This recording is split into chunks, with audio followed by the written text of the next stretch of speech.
आपण पाहत आहात नाशिक खबर न्यूज, जनतेचे हक्काचे व्यासपीठ।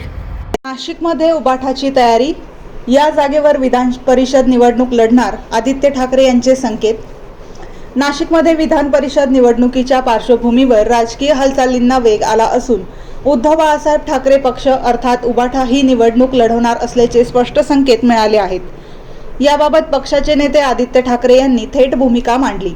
पत्रकारांशी संवाद साधताना आदित्य ठाकरे यांनी संबंधित जागेवर उबाठा निवडणुकीच्या रिंगणात उतरणार असल्याचे सांगितले। पक्ष संघटन आणि स्थानिक कार्यकर्त्यांच्या ताकदीच्या जोरावर निवडणूक लढवण्याची तयारी सुरू असल्याचेही त्यांनी नमूद केले। विधान परिषद निवडणुकीमुळे नाशिकच्या राजकारणात पुन्हा एकदा चुरस निर्माण होण्याची शक्यता व्यक्त केली जात आहे। उबाठाच्या या भूमिकेकडे आगामी राजकीय समीकरणांकडे सर्वांचे लक्ष लागले आहे।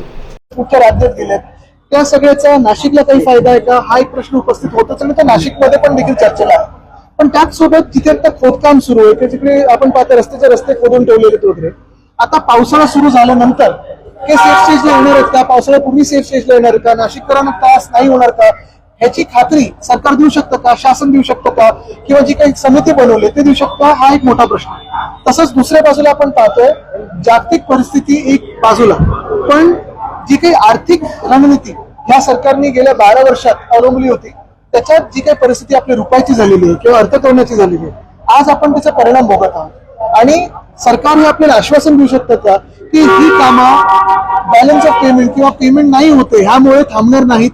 एखादा रस्ता खोदून ठेवलाय, कॉन्ट्रॅक्टरला पैसे दिले नाहीत म्हणून उद्या कॉन्ट्रॅक्टर काम सोडून जाणार तर नाही, ह्याची खात्री सरकार देऊ शकतं का आताच्या परिस्थितीमध्ये? कारण हे अनेक ठिकाणी होत आहे। म्हणजे मी पाहतो पीडब्ल्यूडीच्या अनेक कॉन्ट्रॅक्टर्सना त्यांचे कॉन्ट्रॅक्टर पैसेच नाही मिळाले। काही ठराविक लाडक्या कॉन्ट्रॅक्टरना मिळत आहे पण बाकीच्यांना मिळत नाही। साहेब, शिंदेच्या सेनेचे जे आमदार आहेत संजय गायकवाड त्यांचं एक वक्तव्य आहे, येणारे विधानसभा विधान आपलं येणारे जे अधिवेशन आहे विधानसभेचं यामध्ये एक मुद्दा मांडणार आहे। मुख्यमंत्र्यांकडे ते मागणी करणार आहेत की ते दगलबाजी शिवाजी आणि शिवाजी कोण हे जे पुस्तक आहे त्याच्यावर बंदी घालण्यात यावी। त्यांनी वाचलं असताना की छत्रपती शिवरायांनी गद्दारांना काय सजा दिली होती तर या घाबरट लोकांना पलटना पण 4 वेळा विचार करायला लागला असता।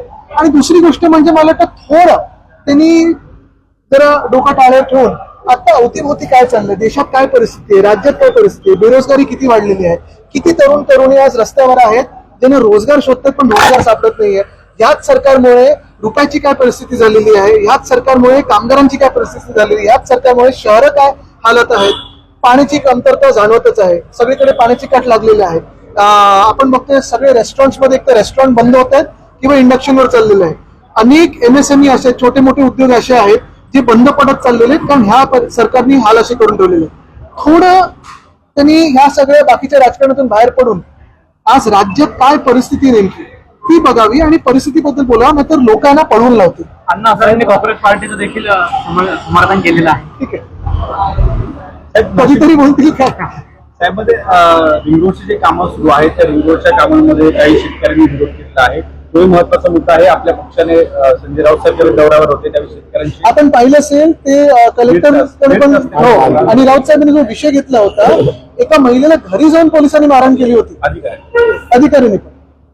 रस्ता रिंग रोड देखील होतो आणि त्या ठिकाणी चेन्नई सुरत एक्सप्रेस देखील होतो। एकाच घाटातून अधिक शेतकरी बाधित होत आहे, त्यामध्ये दोन्ही रस्ते एकाच शेतकऱ्याच्या शेतातून जात आहे आणि दोन्ही शेतकरी त्यावर बाधित होत आहे। बघा, तुम्हाला सांगू का, साधारणपणे कधी शेतकरी कुठल्याही चांगल्या कामाला अडचणी करत नाही, कधी शेतकरी चांगल्या कामाच्या विरोधात। गुजरातमध्ये पाण्याची कमतरता आहे, उत्तर प्रदेशमध्ये लाईट जात आहेत, महाराष्ट्रात तसे $5 ट्रिलियन आणि महाराष्ट्राला $1 ट्रिलियन इकॉनॉमी। मुख्यमंत्री अजून बोलतात की आपण सिंगापूरच्या पुढे जाऊ, कसं बाईकवरनं की सायकलवरनं?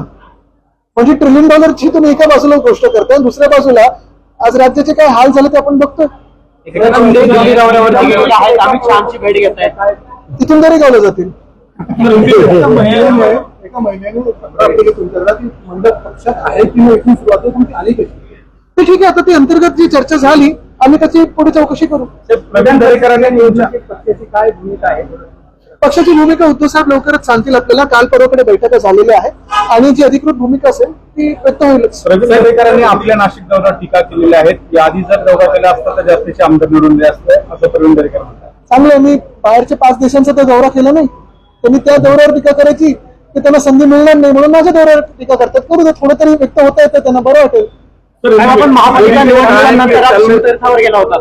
महापालिका निवडणुकांनंतर शिवतीर्थावरती गेला तर तिथे भेट घेतली आपण. हो, मध्यंतरी पण भेटी झाली आमच्या. आज अमितचा वाढदिवस आहे, त्याला शुभेच्छा द्यायला गेलो होतो. मराठी पूर्ण होतं ना हिंदी करून. साहेब, खरं तर राज्यामध्ये पेट्रोलची टंचाई निर्माण होताना आज पण येताना मी पाहिलं पेट्रोल पंप सगळे बंद होते. या सगळ्यांकडे जर बघितलं तर सरकार जे आहे ते म्हणतंय की आपल्याकडे मुबलक साठा आहे पेट्रोल डिझेलचा, मात्र मग अशी टंचाई का निर्माण होते? पण मग ठेवलाय कुठे तुम्ही? एक तर तुम्ही ब्लॅक मार्केटिंग करताय स्वतः सरकार म्हणून, त्यात जनतेचे हाल तुम्हाला पाहायला आवडतं. आज आपण पाहतोय अनेक ठिकाणी. काल परवाकडे देखील मला वाटतं अंबादास दानवेजींनी ट्विट केला होता तो व्हिडिओ, मीडियाच्याच माध्यमातून आला. तर मोठ्याच्या मोठ्या रांगा आहेत, कुठे भांडणं होत आहेत, कुठे वाद होत आहेत. आणि ही परिस्थिती जी आहे ना, हे सगळे बाकीचं सगळं राजकारण करण्यापेक्षा आज महाराष्ट्रात आणि देशात काय हाल झालेले आहेत जनतेचे, त्याच्यावर चर्चा करायला या विधानसभेत हा वेळ आपण वापरला पाहिजे. गिरीश महाजन म्हणतात साठेबाजी सुरू आहे पेट्रोल डिझेल मध्ये. ज्या कॅन आहे कॅन मध्ये पेट्रोल हे डिझेल सरकारमध्ये असून जर तुम्हाला माहिती नसेल कुठे होतं. दागिन्यांची आवड आणि विश्वासाची जोड म्हणजेच मंडलिक बंधू सराफ. आमच्याकडे तुम्हाला मिळेल शुद्ध सोन्याची हमी आणि मन मोहून टाकणाऱ्या नवनवीन आकर्षक डिझाईन्स. तुमच्या जुन्या सोन्याला मिळवा अगदी योग्य दर आणि आमच्या सोप्या हप्त्यांच्या सुवर्ण बचत योजनेचा आजच लाभ घ्या. आमची नम्र आणि विश्वासार्ह सेवा तुम्हाला नक्कीच आवडेल. अधिक मासाच्या पवित्र पर्वानिमित्त खास फॅन्सी जोडवी, पैंजण आणि तुमच्या लाडक्या जावयासाठी वाण आमच्याकडे उपलब्ध आहे. तसेच मन प्रसन्न करणाऱ्या शुद्ध चांदीच्या देवदेवतांच्या मूर्ती, पूजा साहित्य आणि भेटवस्तूंचा खास संग्रह एकदा नक्की पहा. उत्तम गुणवत्ता आणि विश्वासाची खात्री. आजच सप्रेम भेट द्या मंडलिक बंधू सराफ यांना.